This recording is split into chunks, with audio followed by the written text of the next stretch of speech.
राजकीय वर्तुळात बॅग तपासणीचा सिलसिला हा सुरूच आहे। कारण दापोलीत आता आदित्य ठाकरेंच्या बॅगेची तपासणी करण्यात आली आहे।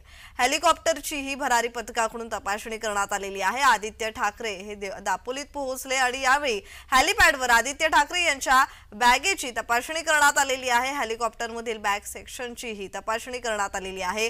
निवडणूक विभागाच्या अधिकाऱ्यांकडून ही तपासणी करण्यात आलेली आहे। कारण आता राजकीय वर्तुळात हाच मुद्दा सध्या चर्चेत आहे। कारण उद्धव ठाकरेंची वणीमध्ये बॅगेची तपासणी करण्यात आली, त्यावेळी उद्धव ठाकरे यांनी व्हिडिओ काढत महायुतीवर टीका केली होती, सवाल उपस्थित केले होते आणि त्यानंतर त्याच्याच प्रत्युत्तरात महायुतीच्या नेत्यांनी सुद्धा त्यांचेही व्हिडिओ सोशल मीडियावर व्हायरल झाले होते बॅगेच्या तपासणी संदर्भातले। आता दापोलीत आदित्य ठाकरेंच्या बॅगेची ही तपासणी करण्यात आली आहे।